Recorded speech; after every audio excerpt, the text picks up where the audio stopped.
ಈ ಎರಡು ವಿಷಯಕ್ಕೆ ಕ್ಲಾರಿಟಿ ಕೊಡ್ಲೇಬೇಕು, ಇಲ್ಲ ಅಂದ್ರೆ ನನ್ನನ್ನು ಹಿಂಗೆ ಬಿಟ್ರೆ ದೇಶದ್ರೋಹಿ ಮಾಡ್ಬಿಡ್ತಾರೆ ಇವರು. ಮೊದಲನೇ ವಿಷಯ ಏನಪ್ಪಾ ಅಂದ್ರೆ, ಇವತ್ತು ಏನ್ ನೋಡ್ತಾ ಇದ್ದೀರಾ ನನ್ನ ಬಯೋದಲ್ಲಿ, ಮನುಷ್ಯ ಜಾತಿ ಕನ್ನಡ ಧರ್ಮ ಅಂತ ಹೇಳಿ 5 ವರ್ಷದ ಹಿಂದೆ ನೋಡಿದ್ರೆ 2021 ನಲ್ಲಿ ನನ್ನ ಬಯೋ ಅದಿರ್ಲಿಲ್ಲ, ಕುರುಬನ ರಾಣಿ ಅಂತ ಇತ್ತು. ಅವತ್ತಿಗೆ ನನಗಿದ್ದ ಜ್ಞಾನ ಕಡಿಮೆ. ಅವತ್ತೆಲ್ಲವೂ ಮಾಮೂಲಿಯಾಗಿ ಎಲ್ಲಾ ಜನ ಹೆಂಗ್ ಯೋಚನೆ ಮಾಡ್ತಾರೋ ಹಂಗೆ ನನ್ನ ಜಾತಿ ಬಗ್ಗೆ ನನಗಿದ್ದ ಪ್ರತಿಷ್ಠೆ. ಏನ್ ಇತ್ತೀಚೆಗೆ ಓಡಾಡ್ತಿದ್ಯಲ್ಲ ಒಂದು ಸಿದ್ದರಾಮಯ್ಯ ಅವ್ರ ಜೊತೆ ಇರೋ ಫೋಟೋ, ಅದು ನಾನ್ ಕಾಂಗ್ರೆಸ್ಗೆ ಸಪೋರ್ಟ್ ಮಾಡ್ತಾ ಇದ್ದೀನಿ ಅಥವಾ ನಾನು ಕಾಂಗ್ರೆಸ್ಸಿನವಳು ಅನ್ನೋ ಸಿಂಬಲ್ ಅಲ್ಲ. ನಾನು ಸಿದ್ದರಾಮಯ್ಯ ಅವರ ಜಾತಿಗೆ ಸೇರಿದವಳು. ಸಿದ್ದರಾಮಯ್ಯ ಅವರು ನನ್ನ ಜಾತಿಯ ನಾಯಕರು ಅನ್ನೋ ನನ್ನ ತಲೆಯಲ್ಲಿದ್ದಂತಹ ಜಾತಿ ಪ್ರತಿಷ್ಠೆ. ಆದ್ರೆ ಇವತ್ತು ನಾನು ಬದುಕ್ತಾ ಇರೋದು ಬುದ್ಧ, ಬಸವ, ಅಂಬೇಡ್ಕರ್ ಅಂತಾನೆ. ಸಂವಿಧಾನಕ್ಕೆ ನಾನು ತುಂಬಾ ತಲೆಬಾಗ್ತೀನಿ, ಯಾವಾಗ್ಲೂ ನಾನು ಅದನ್ನ ನಂಬ್ತೀನಿ, ಪಾಲಿಸ್ಕೊಂಡ್ ಬಂದಿದ್ದೀನಿ.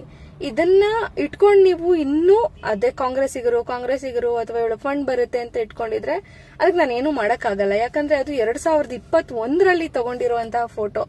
ಅದನ್ನ ಇಟ್ಕೊಂಡು ನೀವು ಇನ್ನೂ ಅದ್ರ ಬಗ್ಗೆ ಸಾಧಿಸ್ತಿದ್ದೀರಾ ಅಂತ ಹೇಳಿದ್ರೆ ನಂಗೆ ಇನ್ನೇನು ಎಕ್ಸ್ಪ್ಲನೇಷನ್ ಕೊಡ್ಬೇಕಂತ ಅನ್ಸೋದಿಲ್ಲ ನನಗೆ. ಅದನ್ನ ನೀವು ಇಟ್ಕೊಂಡು ಸಾಧಿಸಬಹುದು. ಬಟ್ ಅದು 2021ರ ಫೋಟೋ. ಅದನ್ನ ನೋಡಿದ್ರೆ ಗೊತ್ತಾಗುತ್ತೆ ನಾನು ಅವಾಗ ಎಷ್ಟು ಚಿಕ್ಕವಳು ಅಂತ ಹೇಳಿ. ಎರಡನೆಯದು, ಭಗವದ್ಗೀತೆ ಬಗ್ಗೆ ನೀವು ತುಂಬಾ ಕೆಟ್ಟದಾಗ ಮಾತಾಡಿದೀರಾ ಅಂತ. ಖಂಡಿತವಾಗಿಯೂ ಇಲ್ಲ.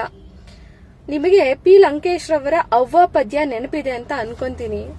ನನ್ನವ್ವ ಫಲವತ್ತಾದ ಕಪ್ಪು ನೆಲ, ಅದ್ರಲ್ಲಿ ಮಧ್ಯ ಒಂದ್ ಸ್ಟ್ಯಾಂಜ ಬರುತ್ತೆ, ಬನದ ಕರಡಿಗೆ ನಿಮ್ಮ ಭಗವದ್ಗೀತೆ ಬೇಡ, ನನ್ನವ್ವ ಬದುಕಿದ್ದು ಅನ್ನಕ್ಕೆ ದುಡಿತಕ್ಕೆ, ಕಾಳು ಕಡ್ಡಿ ಹಚಡಕ್ಕೆ, ಮಗ ಸತ್ತಾಗ ಗಂಡ ಊರು ಬಿಟ್ಟಾಗ ಸರಿಕರೆದುರು ತಲೆ ಎತ್ತಿ ನಡೆಯಲಿಕ್ಕೆ ಅಂತ ಹೇಳಿ ಒಂದ್ ಪೋಯಂ ಬರುತ್ತೆ. ಅದರ ಎಕ್ಸ್ಪ್ಲನೇಷನ್ ಅನ್ನ ನಾನು 20 ನಿಮಿಷ ಕೊಟ್ಟಿದ್ದೀನಿ. ಆ ಪದ್ಯದ ಎಕ್ಸ್ಪ್ಲನೇಷನ್ ಅನ್ನ ಈ ಸಂಘಿಗಳು ನೋಡಿ ಕರೆಕ್ಟ್ ಆಗಿ ಅದೊಂದು 20 ಸೆಕೆಂಡ್ ಕ್ರಾಪ್ ಮಾಡಿ ಹಾಕಿದ್ದಾರೆ.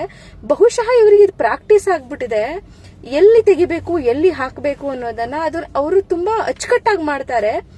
ಮತ್ತೆ ಯಾರು ಇವರ ವಿರುದ್ಧ ಇರ್ತಾರೋ ಅವರೆಲ್ಲರಿಗೂ ಈ ಟ್ರೀಟ್ಮೆಂಟ್ ಅನ್ನ ಕೊಟ್ಕೊಂಡೇ ಬಂದಿದ್ದಾರೆ. ಬಹುಶಃ ನಾನು ಆ ಕ್ಯಾಟಗರಿಗೆ ಸೇರೋದಿಲ್ಲ. ನೀವು ಯಾರ್ಯಾರು ಇವತ್ತು ಯಾವ್ಯಾವ್ದೋ ವಿಡಿಯೋನ ಕ್ರಾಪ್ ಮಾಡಿ ಹಾಕ್ತಿದ್ದೀರೋ, ನಾನು ನಂಬಿದ ಸಂವಿಧಾನ ನನಗೆ ಯಾವತ್ತೂ ಸೋಲೋಗ್ ಬಿಡೋದಿಲ್ಲ ಅಂತ ನಂಬಿದ್ದೀನಿ. ಇವ್ರು ಅಷ್ಟು ಜನಕ್ಕೆ ನಾನು ಪಾಠ ಕಲಿಸ್ತೀನಿ. ಬಹುಶಃ ಅವರಿಂದ ಒಂದು ಸಾರಿ ವಿಡಿಯೋನಾದ್ರೂ ನಾನು ಮಾಡಿಸ್ತೀನಿ. ನನಗೆ ನನ್ನ ಬಾಬಾ ಸಾಹೇಬರು ಕೊಟ್ಟಿರುವಂತಹ ಸಂವಿಧಾನದ ಮೇಲೆ ಅಷ್ಟಾದ್ರೂ ನಂಬಿಕೆ ಇದೆ.